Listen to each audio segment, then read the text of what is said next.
This interview is brought to you by the 21-Day Challenge, and if you are an entrepreneur or high achiever and you're committed to breaking through to your next level, you feel like you've been stuck, plateaued, spinning your wheels, and you want a single-minded focus, and you want the support and accountability so that you can succeed and going in, diving deep and unprogramming those limiting beliefs, then the 21-Day Challenge might be a great fit for you. If you're interested in achieving your next big goal, send me a message or an email, and I'd love to send you the intake form and see if it's a good fit for you. Also, we have the iTunes review of the week. And that's right, we do have an iTunes show, Becoming Your Greatest Possible Self, where you can go listen to this podcast. So I'm going to pull that up right now, and you just search Becoming Your Greatest Possible Self. And you search that on iTunes in the podcast store, and it will come up. And I'm looking at the reviews right now, and we got a lot of reviews. So I'm going to read the one from Bree Seeley. And Bree says, Chris is a brilliant light in the world. His energy and enthusiasm is palpable. So grateful he started this podcast to share it with more people. So thank you so much, Bree. We appreciate you, and we hope you're having the best day ever. If you want to leave us a review, we always appreciate that. Search iTunes, the podcast, Becoming Your Greatest Possible Self, or search it on Google. You'll find us there. If you search it on Facebook, you can leave us a review there as well. We always appreciate that. Now, for the woman of the hour, JJ Flizanes is an empowerment strategist and the host of several podcast shows, including Fit to Love and Spirit, Purpose, and Energy. She is the director of Invisible Fitness, an Amazon best-selling author of Fit to Love, How to Get Physically, Emotionally, and Spiritually Fit to Attract the Love of Your Life, and author of Knack Absolute Abs, Routines for a Fit and Firm Core. She was named Best Personal Trainer in Los Angeles for 2007 by Elite Traveler magazine. JJ has been featured in many national magazines, including Shape, Fitness, Muscle and Fitness, Hers, Elegant Bride, and Women's Health, as well as appeared on NBC, CBS, Fox 11, The CW, and KTLA. Her newest book, The Invisible Fitness Formula, 5 Secrets to Release Weight and End Body Shame, debuted at number 2 on the Amazon bestseller list for Women's Health, and number 2 as hot new release on May 18th, 2017. JJ, are you ready to rock this? So ready, Chris. So ready. All right, you are now live on Becoming Your Greatest Possible Self. Thank you. Yes, that's right. Let's go. So thank you so much for coming on today. You are a superstar, and I'm grateful to have you on. We have so many things to talk about. We're doing an event in September. We're like, oh my gosh, this is going to be a blast. So thank you for coming on today. We appreciate you. Absolutely. So let's dive right into the question and theme of the day, and that is today, reflection. So JJ, how has this concept of reflection played a part in your life? And that there's lots of different ways we can look at reflection. We can look at it as reviewing our performance. We can look at it as a reflection of ourselves internally, externally. So wherever you want to take it, feel free. I would have to say reflection on those different levels has been a tool that I wouldn't be where I am without, because from the moment I can remember asking myself, why did I respond that way? Why do I feel that way? Why do I think that way? Why do I believe that? Why did that person respond that way? Why am I going to this church? Why are you going to that church? Why do you drink that and we drink this? So I've been asking why, which I think is part of the reflection process. Ask why of others, ask why of yourself. And to actually take that a little bit deeper, because the only person you can control is you. So at the end of the day, really like learning all about you. And I think at an early age, I took that on just to, if nothing else, to understand me, not necessarily to master, grow, evolve, or change. I didn't know any of that when I was 12, but I definitely recognized that people did things differently, and I didn't know why. And and sometimes I'd question, why I'd feel a certain way. And I think reflection in that way has really been a very positive tool, because when you can make peace with yourself and you can really start to master yourself. We go through PhDs and master degrees and bachelor's degrees and all kinds of stuff that isn't us. And at the end of the day, people can't even tell you. I mean, you can give me some complicated, equation of some kind. I'm like, I don't care. How do you make sense of what goes on in here? Yeah. Do you understand what goes on in here? Do you understand how this works? Do you understand how this works? Because to me, if you understand how that works, you can do anything. Wow. But people are so disconnected from realizing that we in ourselves are our own mastery system. And if you don't master yourself, then you're probably going to always be frustrated and not understanding why you can't get results in different areas and why you always feel the same way or you repeat the same patterns that you do. So to me, reflection is key for growth and for just general happiness. Absolutely. Boom. Starting off hot and spicy. I love it. I love it. And I also heard curiosity in there.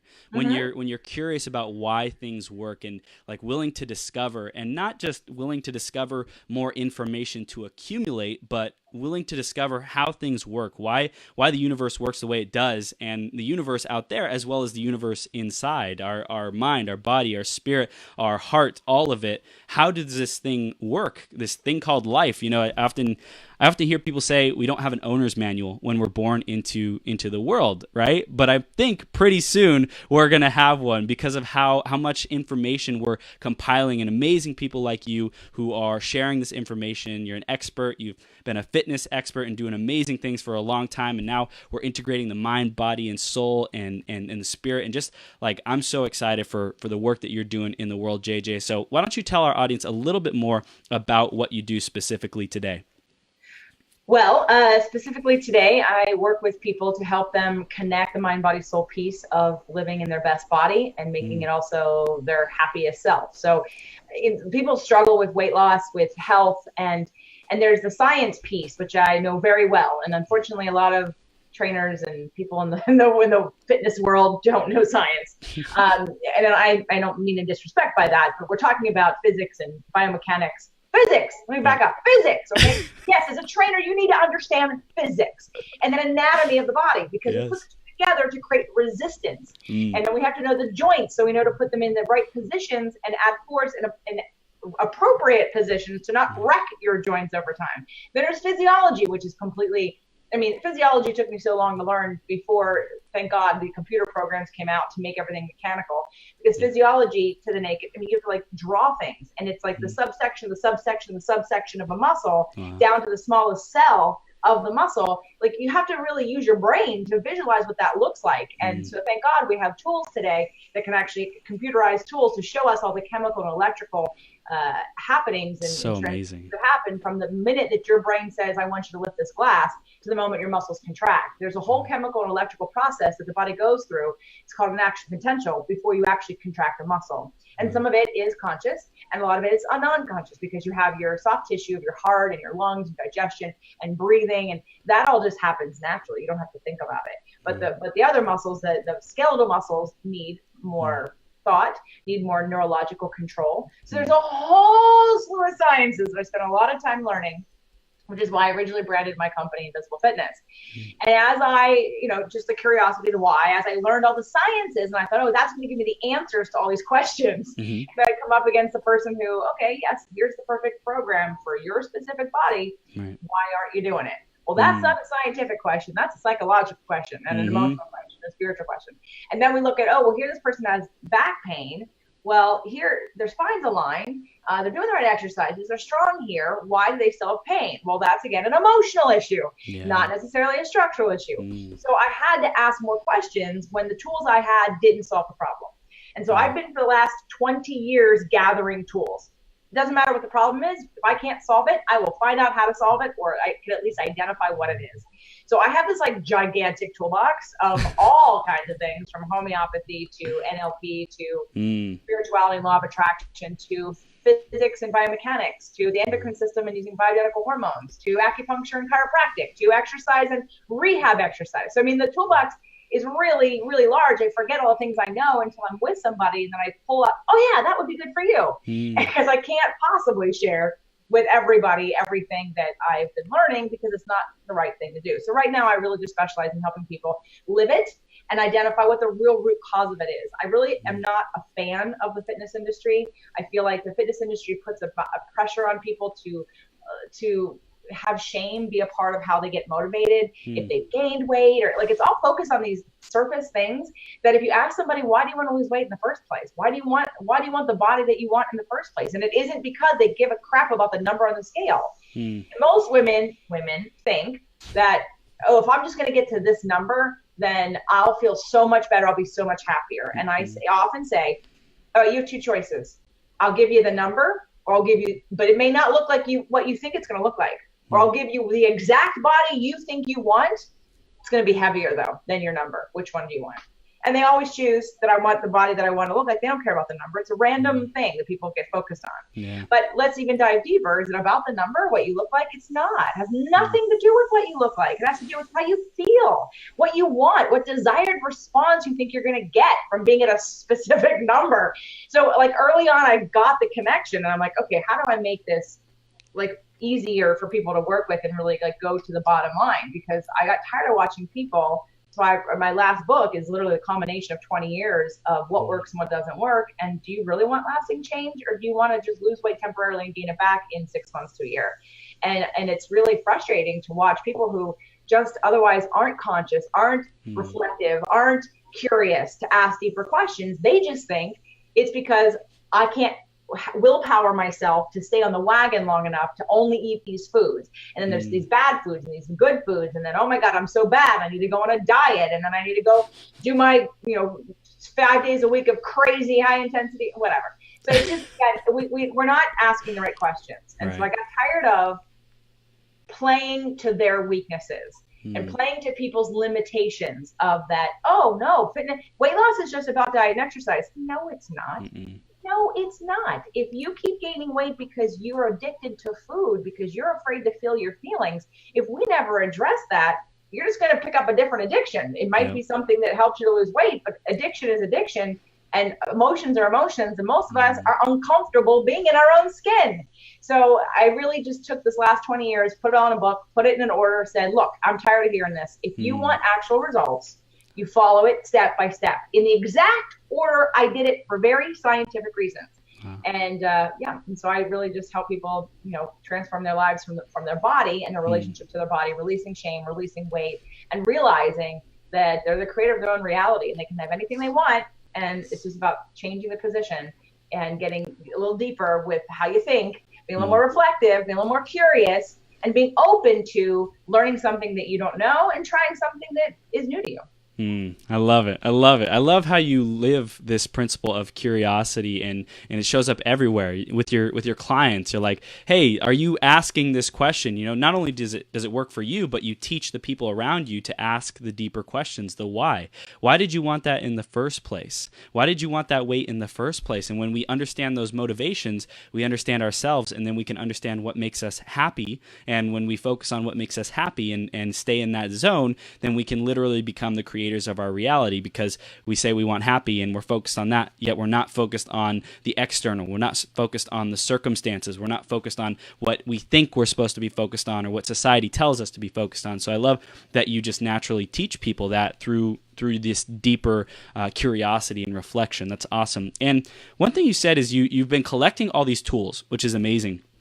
For me, when I first started my journey, I noticed that I was collecting tools, but I didn't really know why I was collecting them. I was just like going to as much personal development as I could, and I knew I wanted to grow. I knew I wanted to achieve my goals, but there was a lack of clarity on my journey on where I was going to go. Like I thought I knew what I wanted, but as I've evolved, I see that really wasn't what I wanted. So I'm curious, when you first started your journey in fitness, what was the drive for you to succeed? Because I remember you saying that like you had this drive to go succeed when you first started off. So what was it that was driving you then? Well, I'm a good problem solver and I'm a very good strategist. And again, part of that tools process is, I call myself an empowerment strategist because it's about, first of all, strategy can be applied to any area of your life, right? And so looking at combining the left and right brain. We have a lot of right brain people who are the ones that keep emotionally buying all the fitness programs and the weight loss programs. They get so upset with themselves. They get so down themselves. They get so mad that they have that negative stimulus, that self-loathing, and then they buy these programs and they don't do them. They don't do them because they're set up for left brainers, right? Left brainers brainers do the program because then they follow it. They write all their stuff down. They're really right. But then left brainers can't sustain it. Wow. Because if their emotions kick in, then they don't understand what sabotages them because they're thinking about the left brain. So for me, back when I started working with, I was sort of like director of New York Sports Club when I was very young, and I was teaching trainers back then, and it was a good testament to, I had learned all this science. Prior to that, I thought I wasn't that smart. Not that I did well in school. I was on the honor roll, but I wasn't like a straight A student. I definitely was not like the math and science geek. So I grew up with a little bit of shame that maybe I just wasn't as smart as I could have been. It didn't come naturally for me to do math and science. And somehow, magically, all of a sudden, when I became a trainer and I asked the right questions, like, like I thought being a trainer meant you had to make up stuff that people had never seen before. So I was sort of like pulling on the pulleys, and and I realized like this didn't feel right. So I got asked by another trainer once. He said, "Deji, let me ask you a question." Very respectful, in the physical therapy program, had done the advanced certification for National Academy of Sports Medicine at the time, had failed the first one, and took me to a machine and said, "Tell me what's going on." And I guessed, but I knew I guessed, and I didn't like that I guessed. And I thought, you know what, I really should know everything that's going on here, everything. And I said, where do I get this information? And he directed me to the National Academy of Sports Medicine. At the time, it's changed a lot, but at the time, this was back in the 90s. And at that point, I was introduced to science in a way that I could receive it, in a way I could see it, in a way that I cared about. I was like, wow. And so for me, the journey of learning science was really a self-confidence journey about, wow, I am smart. Wow, I know I'm good at this. I can do this. And so as I continued on learning more and more science and again, applying it, I still only had a really small amount of information about a really complex subject. And it's taken the 20 years of being in this field to really feel like I've got the whole well-rounded thing going on. Back in 2003, when I branded Invisible Fitness, I've had my own company since 2001, but I had a branding shift and I was in a franchise license agreement, and that ended. And then I went out on my own. And when I went to brand myself, the question was, what makes you different? And at the time, back in 2003, I was in my 20s and so hyper focused on trying to sell people the idea of protecting their joints. And so what I attracted was a lot of people with a lot of joint issues. And I did well with them because I knew what to do with them. I could still exercise them and rehab them even with 7 injuries. But what I realized after working with those people is those people were they weren't well emotionally, and they were not happy, positive people. They had injuries for a reason. And so as I started to learn more and again, want to fix the problem and realize I need more tools, it's just deepened. And so Invisible Fitness was born out of why was I different than the trainers that worked for me, is because when I look at your body, I look through your body. I'm looking at, I was at first, I still am, your joints. I'm looking at, you have 2 options with your exercise. You can exercise right now. Let's just beat up on CrossFit for a second, because I love to beat up on CrossFit. And I'll tell you why. There's nothing wrong with high intensity interval training. High intensity interval training in itself, there's nothing wrong with it. Great for fat burning, great for muscle stimulation. But most of the exercises I see are horrible biomechanically and will wreck your joints. And most people get injured because they're nowhere near ready for that kind of force on their bodies. There's something called building up to it. You don't take somebody in kindergarten and throw them into 11th grade. There's a reason why they go one step at a time. Yes. So for the body, people just think, well, let me just hit it really hard and hit it really long and let's do it this way. And okay. So we look at something like CrossFit, and it's not a be all end all answer. So I'm looking at the joints. You can do CrossFit and get results right now and build some muscle, but let's say you're going to get injured in a couple of years. You're going to really wreck your shoulder joint or your knee joint, and then you're not going to exercise at all. Or you can customize a program that's kind of like CrossFit, but customized to your body with good mechanics. And then now you're preserving your joints. Now you're actually holding the cartilage where it is. You're preserving it. You're not wearing it down faster than, that's what aging is. It's wearing our bodies down over time, our skeletal structure. So that just evolved into, from the mechanics and the joints and the bones, to what I'm doing now, which is connecting spirit, because everything's invisible. Everything that creates what makes up how you look starts out being invisible. An invisible force, a thought. You can't see your digestion. You can't see your physiology. You can't see your muscles being built. You can't see your body releasing fat. It is all invisible. Wow. So that is how it all started. And That's kind of my passion is, I mean, I love learning. I love figuring things out. I love being able to problem solve for you. And it's really fun. I do enjoy. Had a consultation last night and, I just listen and I get the hits. I got the toolbox. I brought some things out that I haven't used for a while. I'm like, oh, this would be good for you because that's what you need. Yeah. So it's really fun to help people and help them not suffer. Yeah, that's so amazing. I love it. I love how you explain the invisible fitness, how there's all these invisible forces that we don't even recognize, but the more we become aware that there are invisible forces and curious and reflect on these forces that are going on, the more equipped we are, the more masterful we can be in creating our reality. And I think that's awesome. And I also loved how you are focused on the mechanics of things rather than just like doing it. Like CrossFit is just do it, just like go do it and everyone just like flow into it or fall into it. But you're like, why are you doing this? Why are you doing these movements? So definitely get the customized program for your body, your life. That's so important. So along the journey, 20 years, that's a long time to be mastering this in a good way. That's a lot of wisdom, a lot of experience. What were some of those big challenges along the way that had you get to where we are, that were some of the biggest ahas or, pivots that helped you be the powerhouse woman that you are today? Great question. The first one was my lack of self-esteem and confidence in my abilities and the overcompensation of it through my ego when I first started learning science. So let's talk about the repressed anger I had walking into the gym, and also the slight amount of newfound confidence and hope that I had by just wanting to just amp up the testosterone and be like, rah! I was annoying because I would want to challenge every guy on the gym floor about what they didn't know. I'm like, bench pressing, not the best exercise for chest muscles.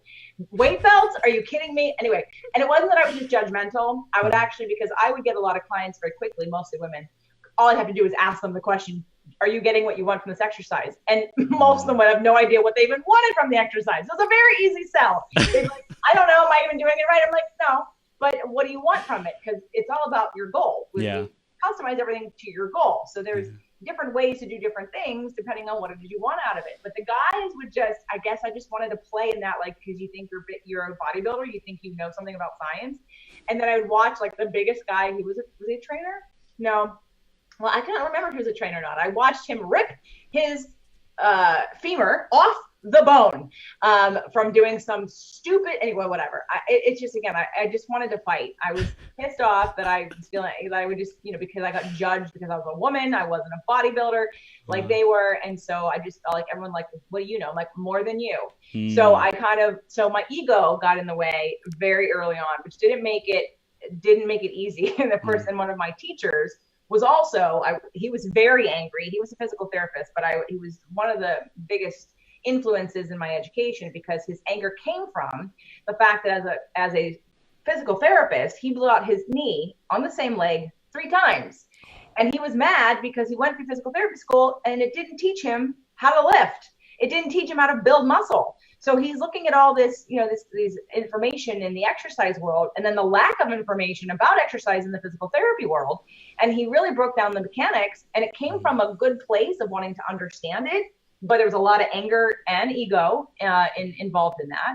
And he was really pissed off, but I was attracted to that because it's like, stop the bullshit. I really thought, I agreed with him because I saw so many people just go in and do things and they have no idea what they're doing. They don't ask any questions. Then they get injured and they go, well, how come I got injured? Or exercise doesn't work. So the ego part at first was definitely being confident and learning and being settled with what you know, because as a trainer at the beginning, you are taught or you expect that your results come from your clients' results, that you are judged based on how well your clients do. Now, I never really focused on that too much, but I would be aware that, whether someone listened to me or not, and I kind of take it personal for a little while. So that was, again, my own lack of confidence in myself, my not understanding that everyone's on their own journey, my definite lack of psychology at the time, of learning about other people's psychology. So I would get, and I think a lot of solo practitioners feel this way. I think anyone that deals one-on-one with people has to go through this self-growth period of realizing that while you are there to lead them, you can lead the horse to water, but you can't make it drink. Right. If your clients don't listen to you, it's not about you. But at the time, because I was healing my own wounds of lack of confidence in science for so long, that I would take it personally. And so that was a really interesting growth pattern. And so was my relationship with the trainers that I hired and the clients I attracted. At first, I attracted all these kinds of clients that I thought needed us. And I thought, to have a sustainable business, I need dependent people who need me, so they keep paying. And what I attracted was a whole bunch of really needy people who were never going to step up and do their own work, and were going to blame us for everything that went wrong. And I went, oh, I don't like this. And I don't really like you either. So I'm like, I think I'm going to change how I'm attracting people. So when I created my, home study courses and my Skype clients and coaching packages, that shifted. And then when I went back to working with people one-on-one, I was attracting different people who didn't need me. Right. They didn't need me to do the exercise. They just needed me for the education, the motivation, because it's really an investment in learning about your body. And then they wanted, the accountability, but it wasn't about, I will do nothing without you. And they were a little bit more taking ownership. So I think, your business, I mean, life, but generally if you own your own business, is always a self-growth university, because you're always working through your own stuff based on what's being reflected back to you. So those would be my three top ones, is about what I was attracting and the beliefs I had about what would be successful long-term. And then of course, the whole entire time, really healing my own insecurities about my own self-worth, because if you didn't listen to me, then that must mean you don't trust me. And you don't trust me, it means you don't believe in me. In fact, one more quick story. I had a celebrity client, love him to death. And he went away to film a movie. And while he was away, he worked with somebody else at a gym, and he came back and he told me what he did. And he told me he was punching with weights. And I stopped dead in my tracks. I went, I'm sorry, what? You were punching with weights. You took weights and you were going like this. He's like, yeah. I'm like, okay. I said, "Did not listen to anything that I say?"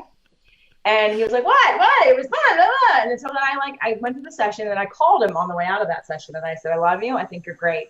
I said, and it was coming from such honestly, I think by that point I kind of healed all that, because I literally was like, I love you. I think you're great, but I don't think you trust me. I don't think you understand what I'm doing with you.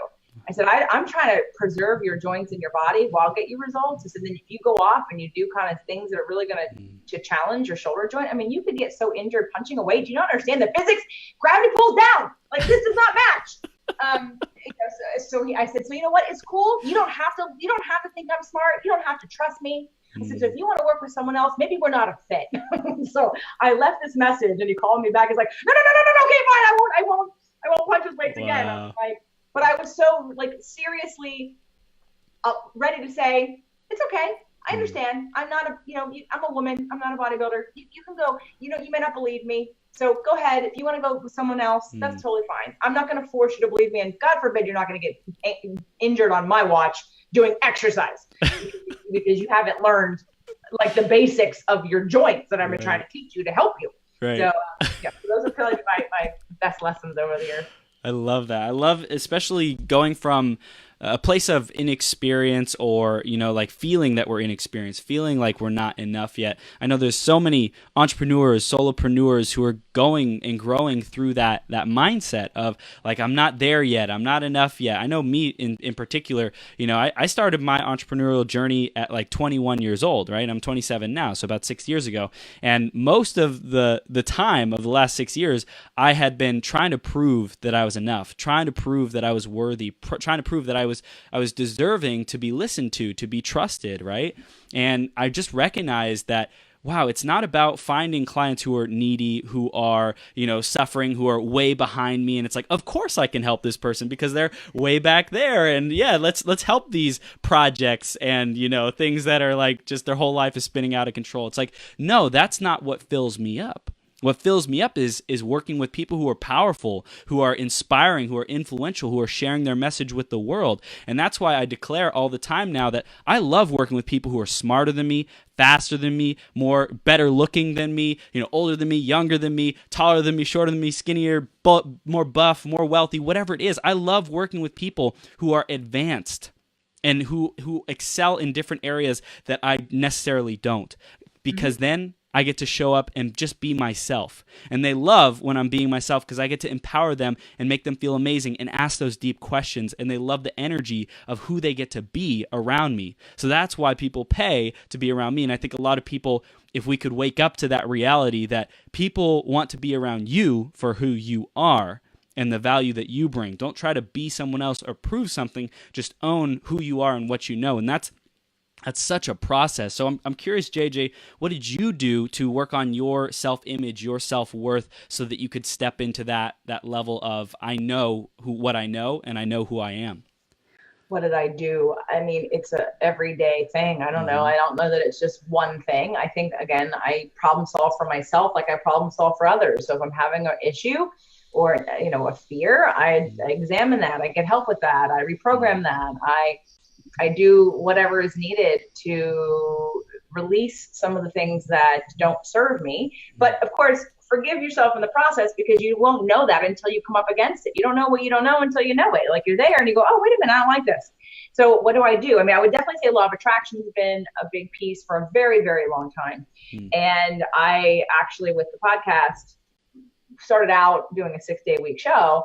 I did the show because 6 days a week, because I could talk about each one of the areas of life that I was working on, that I was trying to help others with. But my clients at the time really only wanted to do the exercise and the nutrition piece, or the cooking piece.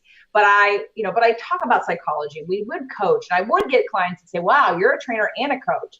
But then I get the clients that were like, well, no, I don't want to do that. Like, that's too much for me. Why are you asking about my astrology? That's out of your scope of expertise. I'm like, well, actually it's not, but that's fine. Cause you're doing so well without me right now. The way you've been going has been working for you. Yes. Right. Yeah. You're so proud of that. You want to keep that pace, right? Right. Or did you not want help, or do you want help? Like, can you trust me for a second? Okay. And even if you don't trust me, trust that you're frustrated enough to try something new. Right.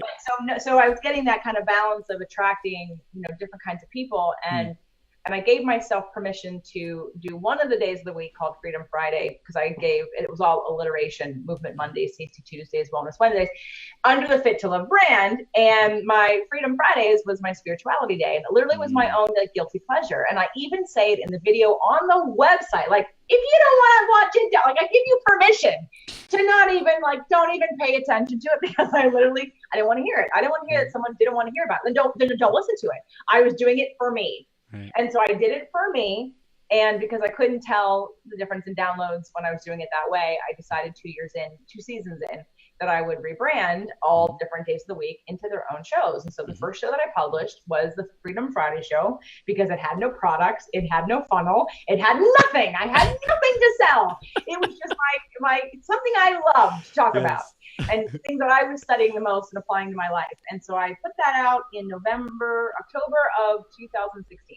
And that show has quickly become my largest audience, my most loyal tribe, and where I have most of my revenue coming from when it comes to the event and audios and coaching and things like that. So in terms of what have I done this entire time, I do what I help others do is exactly what I've done in different ways. Obviously, everyone's path is different, but you come against, like, what does your impulse say? What is your heart saying? Where are you not feeling free? That's the whole empowerment piece. Where am I not feeling free? So create something to allow yourself the creativity and the freedom. And then when you get there, you test it out. Fit to Love was going to be a test from the beginning. It just wasn't showing me the numbers clearly enough for me to discern, well, what do people want from me? Do they want the exercise piece? Do they want the cooking piece? Do they want the health piece? Do they want the relationship? I didn't know. I was like, oh, this is a test. So then when I did it the way now that I'm doing it, I'm very clear what people want from me, and it's really easy and it's really fun, and it has forced me to keep growing. I now get to say, because I guess I had shame, I even said my first event was this January, and literally 95% of the people in the room came from my podcast, from Hawaii and Tennessee and Rhode Island, and from the East Coast, and from Los Angeles, and from Canada. And I'm going around the room and asking everybody, where they're from and how did they get here? And they're all like, oh, listen to your podcast. And I was like, wow, this really works. And then I stepped into, and they allowed me to step into a whole new, owning this mind, body, soul connection, owning this piece where it's like, well, how can you say you're an expert in all these different things? Well, because I just want to do it. And because it's what I've been doing and I'm just going to do it. And it was scary because it was new, but again, it's always like stepping into that next level, that next, like, what's the comfort zone, and trusting the whole time that if I don't know it, I'll learn it. And if it's not working, I'll pivot, I'll redirect, whatever. But I'm going to follow what makes me sing. I'm going to follow what lights me up. And what happens is, and that attracts other people. And when I said to them in front of the room, I'm not an expert in law of attraction, they all went, yes, you are. And I'm like, okay, fine. Like, I'm an expert to you because I can explain it in a way that you get it. Yeah. But I would never claim to be an expert in law of attraction. I just have studied it for so long, and I can articulate in a way some people can understand better than others, ways that they present it. And I fight for all the time with other experts who say, because a lot of people are doing it wrong. A lot of people are not really explaining it very well. And so people go, oh, it doesn't work. And I'm like, it's physics, it's frequency. There's not, like, this is not a belief system. I can prove with your television set, with your radio dial, it is a frequency. Yes. But yeah, so I just I'm a learner. I think that, like you said in the beginning, being curious and asking the questions, and then being able to balance the learning, the embodying, and the receiving is the dance we play in life to get us to where we want to be. Yeah, I love it. And I want to dive into that law of attraction and how you explain it to people, and what you think are those fundamentals that we need to know about it so that we can start applying it effectively in our own life. So, law of attraction is not a belief. That's why it's a law. And you are always manifesting. You are always attracting all day long. You are your own cell tower. You emit a frequency all day long, every day, by the thoughts you have and the feelings that you have. And it's mostly about the thoughts. I mean, the feelings, not the thoughts. It's that people think, though, that their feelings aren't, they just think feelings just happen. Feelings don't just happen. Okay. Feelings happen in response to a thought. Yes. or an interpretation. It doesn't have to be a conscious thought. It could be a subconscious thought. You don't have to be telling yourself a story to have a feeling. There's just something running inside of you, whether it be subconscious or conscious, or a really quick interpretation of something that visually that you see that you're not even realizing you're interpreting, but then you're reacting to. And that's where the feeling happens. So our frequencies are our feelings. And you can tell where you are, but what's showing up for you. You can tell what you believe by what's showing up for you. I'll give you a fun example of something that I attracted.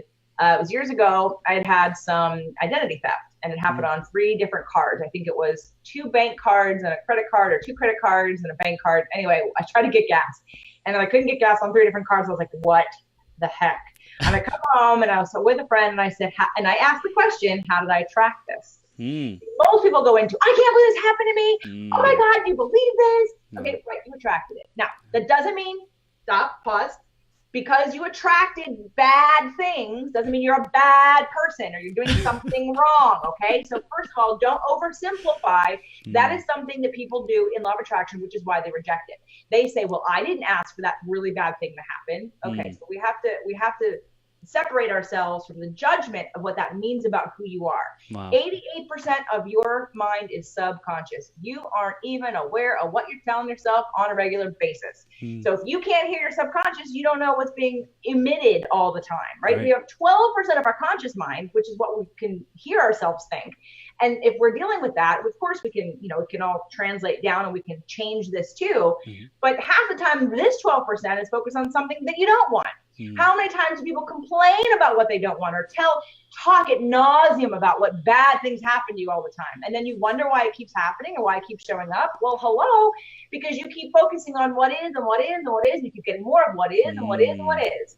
So it's the idea that you wouldn't drive your car you wouldn't continue driving your car down the street looking in your rearview mirror the whole time. Right? That's backwards. You crash, right?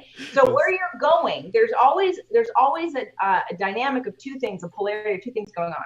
There's what happened right now and what just got created because of what happened right now. And the minute you get off of that, what just happened right now, and you focus on what's getting created right now because of that, what good thing, what relief, what solution, what better experience just got created vibrationally when you had this experience. If you put your focus and attention on what's coming, where you're going, then we have a better chance of having better feelings, emitting better frequencies, and attracting better things. So it's the people who complain, oh, nothing, always bad things happen to me. People are always out to get me. And then look at your life. People are always out to get you. Bad things always happen to you. Yeah, keep telling that story. So law of attraction is your mirror, and you can tell what you believe by what keeps showing up for you. So that's a good indicator. And you're the creator of your own reality. If you don't like something, you get to change it.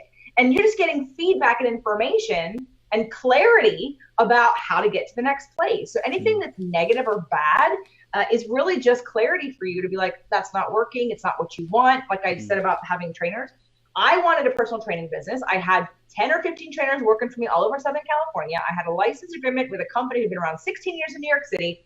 And I thought, okay, this is what I wanted. And then I did it. And then all these, didn't like the clients. This happened with these trainers stealing the clients, and then this and that. And I'm like, oh, I don't like this. Right. So I was like, okay, clear, very clear. Don't want to manage other trainers that aren't in a building with me. So I'm going to change the way I do business. Did I look at it as a mistake? My marriage, going through a transition in a new relationship. Do you know how long it took me to deal with the shame of that? And to say, and to always check in, because I know that I didn't make a mistake. Nothing about it was a mistake at all. It was all divine timing. It was all a sacred contract or something I had to learn to be where I am now. But no, it was never a mistake. And it was always the right thing until the moment it wasn't anymore. But we have these shoulds in our lives, and so using law of attraction is really understanding that you're always emitting a frequency, and here's one of my favorite quotes from Abraham.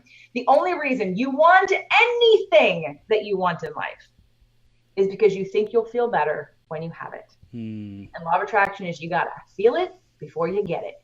And half the time when you feel it, you don't even need it. So the trick is, if you want more money, you want a better body, you want a relationship, it's only because you think you're going to feel better. So guess what? You have the power to feel better now as if it already exists. And that's law of attraction. If you can get to the place where you can feel true feelings about something that doesn't exist yet, not only will you manifest it, you'll just have a better life because you'll be focused on having those positive feelings. It doesn't mean, here's one thing everyone complains, is it about denial of the negative feelings, and it's about not looking at the dark places? No, that's not what it's about. It's law of attraction is not about ignoring all of that, the icky stuff that we do need to deal with. There's just a balance of where you stay. That's all. And it's the root. Like, what caused this, and how can I be free of this? How can I forgive this? How can I heal this, rather than continuing to perpetuate the story? It's like, okay, that's surface level of, man, I hate my dad, or I hate this person, or, why are all these bad things happening to me? That's the surface level. So when we get to the root of that, when we get curious, when we reflect on that, then we're able to actually get that power back and get that joy and that love and that happiness back in our life. Yeah, I had an argument with someone on my show about it, and he was sort of law of attraction bashing, and I was like, stop! I'm like, my people are law of attraction. And he's like, well, I said, that's what you're saying is not true. And I go, I don't disagree with what you're saying. It's the same thing. And he's like, well, a lot of people out there are doing law of attraction in a way that makes people think it's oversimplified. I'm like, I agree with you. I'm not disagreeing with you, but you can't come on my show and bash it. I'm like, people understand it. I'm giving it like it is. Been studying since 2003, like every day, all day long. Like, I can explain it. So I just want to tell people, it's not about affirmations. It's not about feeling like crap and pretending, or looking at a vision board and just saying, well, I put it on a board. Shouldn't it just be showing up? It's all about the frequency you're emitting, which is all about your feelings and your beliefs. Beautiful. Beautiful. I love it. So when we take this law of attraction, we take the fitness that you've done, how do we start integrating the mind, body, and soul? Like, what does that mean? The mind, body, soul integration. How do we do that? How do we create that in our lives? And what do we get when that happens? When we're truly integrated, when we're truly aligned and firing on all cylinders, so to speak, in all those different areas? So in Chinese medicine, what Chinese medicine does is look at the body as a whole unit and looks at where qi, which is our life force, where qi might be blocked or pulling. And they test different things on your body, and then they treat you accordingly to get it sort of moving again. We want like qi flowing. Right. So mind-body integration is the qi flowing in your life on all levels. It's being able to understand how everything is connected. And when there's a block somewhere, that it might not be that it might not be. So for weight, for instance, a lot of people are focused on counting calories and exercising. I'm going to tell you that probably at least 50% of the people who are continuing to focus on calories and exercise have a deep-seated emotional wound that they keep repressing with food. And until you look at that wound with whatever that is and your addiction to repressing it with food, we're not going to get out of the cycle. So that's where the clarity of what is the real answer to this question, how are these things connected? That is why I started the event, was to have an experience that you're not going to get in an hour of therapy once a week. You're not going to get it in 2 hours of therapy once a week. It's that unlayering of the onion and starting to connect those dots and having that cellular experience that gets embedded in your cells and gets transferred into your subconscious. So that way actually, and the release of emotions and the epiphanies of clarity. And so that way you're literally vibrating at a different level. You're calmer. You understand. You're not afraid of your emotions. You're aware. You have consciousness about your habits and patterns. You're not just going through the motions and wondering why you feel like crap every day. You're not wondering why you get 7 to 8 hours of sleep, but you're never rested. You know, because there are different aspects of your life that you're not addressing, that when you start to look at it or take a step back, whether, life is still going to evolve you, you're still going to have contrast, but you're able to be more resilient and throughout it happier and understand it, not take it personally, and be able to take a broader perspective and say, it's okay, instead of freaking out and going down the rabbit hole and being depressed and then beating yourself up about it. It being able to be integrated in that way and really combine everything, have that chi flowing, if you will, your life chi, you're just more resilient in life. Life gets better on all levels. Doesn't mean you're not going to come up with issues. I had a car accident not that long ago. And when I took a look at what happened and why that happened, I realized, as I was taking all my stuff out of the car, I realized, because I asked myself, why did I manifest this? How did I manifest this? Nothing bad really happened. So that was good. It was a good reminder, but I knew there was a deeper reason. The deeper reason was because it was the last energetic connection to my relationship. And I needed a clean start. And that was one of the ways that was going to happen. And it forced me into making some decisions that I was sort of teetering on. And so when I could see it a little bit more clearly, then it was easier to, deal with. Or at least, people often say oh, you're so calm in this situation. Because I've worked on myself enough. I've healed the wounds enough that anything I don't get triggered most of the time. I rarely get triggered by other people or things because there's nothing to resonate against it, because all those little things that I uncovered through the contrast got healed.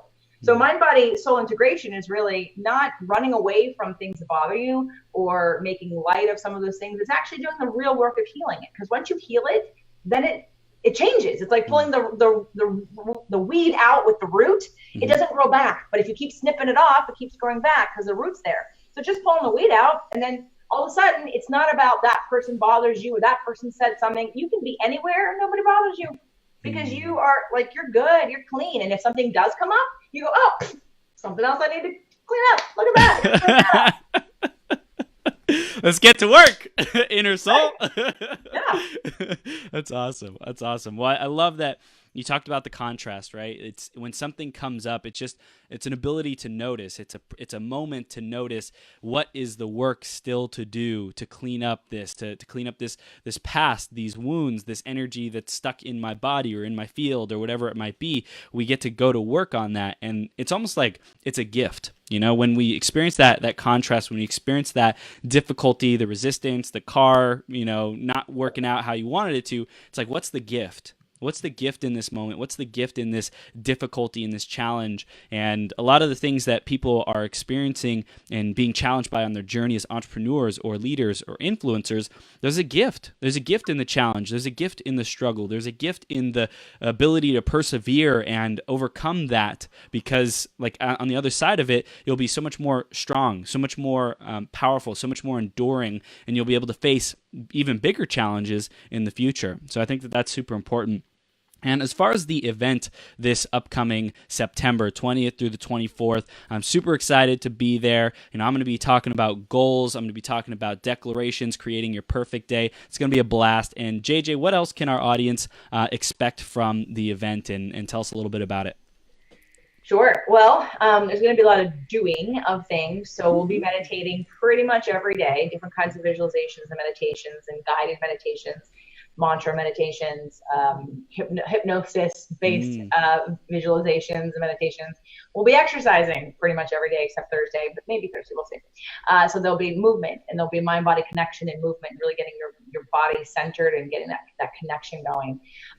We're going to be dealing with learning about nutrition and applying how the way that you eat affects, whether it be weight loss, belly fat, aging, hormones, looking at really your vital energy and how we're using food to help enhance that. And also, of course, your body. We're going to be dealing with inherited emotional DNA. Lisa Thomas is an energy healer who clears inherited emotional DNA. So here's an energetic principle of things that, otherwise you're not going to really clear that by yourself, because you can't really identify that it's 10 generations on your mother's side that's had anxiety. And that's part of the reason why you can't get rid of your anxiety. Right? So that's like a huge piece. We're going to learn how to muscle test. A lot of people get muscle tested by other people. You're going to learn how to muscle test yourself.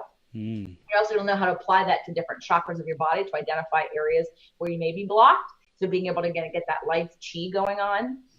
We're going to be dealing with money mindset on 2 levels, on the way of like thinking bigger and what stops you, what fears and ideas stop you from earning more money or allowing more money into your life if you're not an entrepreneur, as well as sort of the tactical foundational doing of working with money, investing money, saving money, spending money, tracking money, whatever, the things that the right brainers don't want to do, but the left brainers do, right? So we have again, that balance of left and right brain from both angles.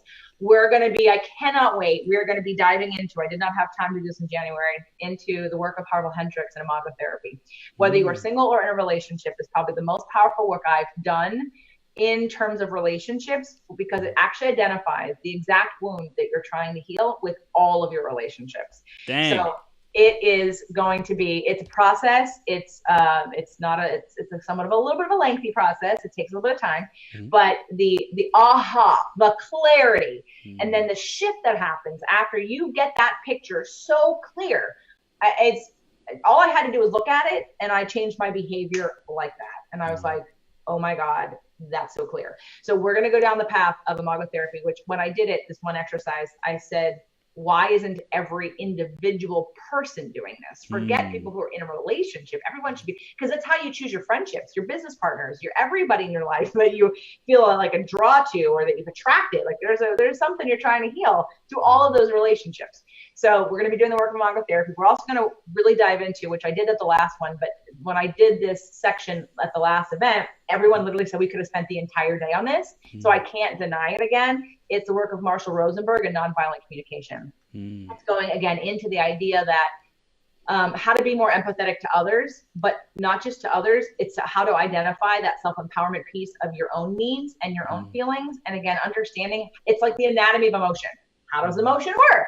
Well, first it's a thought, and then it's a feeling. It's first it's a thought, then it's interpretation, and then it's a feeling and reaction to that interpretation. But the work is really empowering for people who find themselves in situations where they blame a little, or they accept others' blame of them when someone says, well, you did this to me, or because of you, I feel this way. So it's really being able to hear underneath that. And it's a whole level of skill to learn and to practice, to identify it within yourself. I had a friend, and we were at a nonviolent communication workshop that I put together here.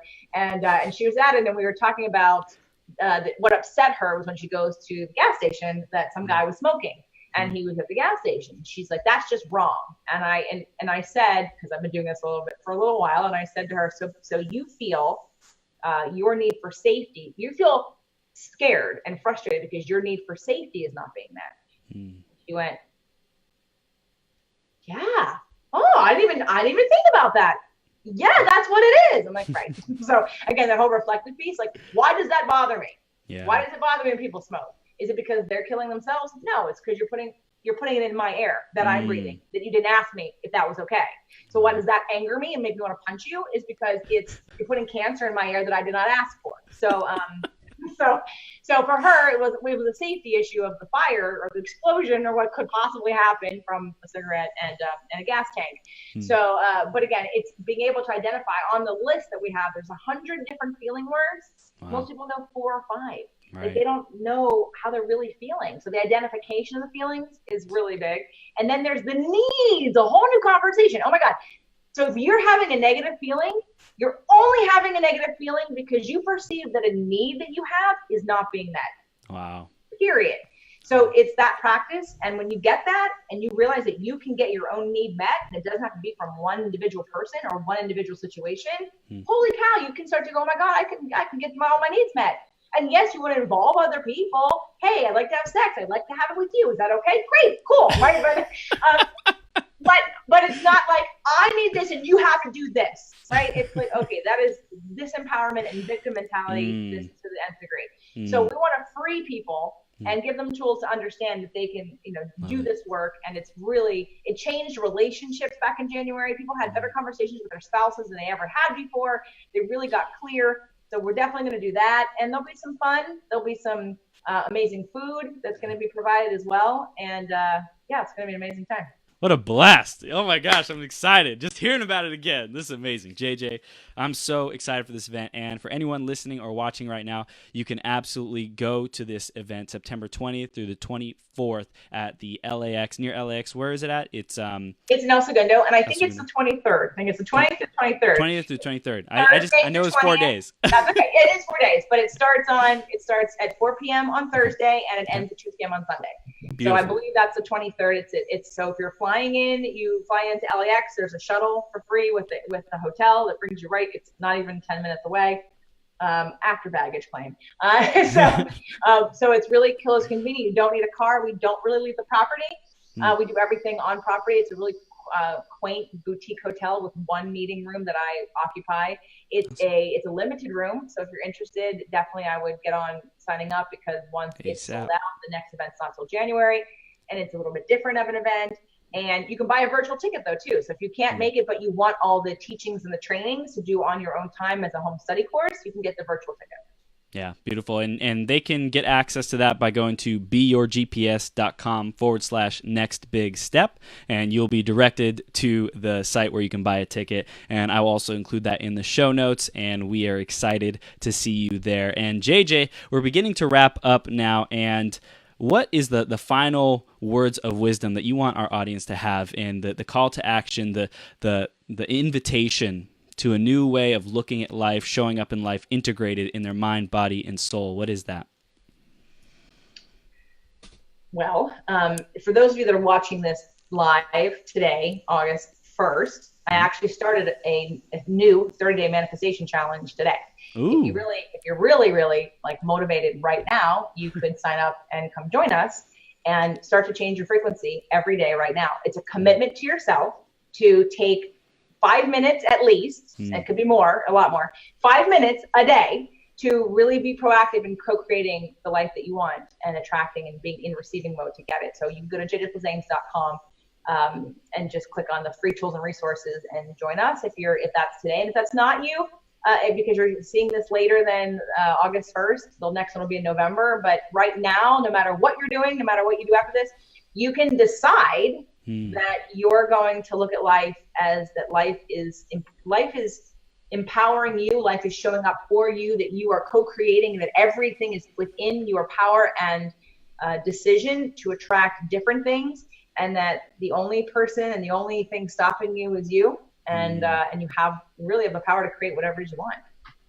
Boom. Love it. Absolutely. You do 100%. You are the creator of your reality. And as soon as you own that, oh my gosh, life starts opening up. The decision. And it's just a decision, right? It's not like you have to transform the entire world, transform your entire life, but it's to stand right now, here and wherever you are, listening, driving, walking, creating, building, whatever. Just make that decision. And you can even say it to yourself again to reaffirm that I am the creator of my life. I decide to show up exactly as I am and to grow every single day to manifest the life of my dreams. So JJ, thank you for manifesting the life of your dreams and teaching others how to do it. And we are so excited about this amazing event we got coming up. And keep it up. Keep up the heat. Keep being your greatest possible self, JJ.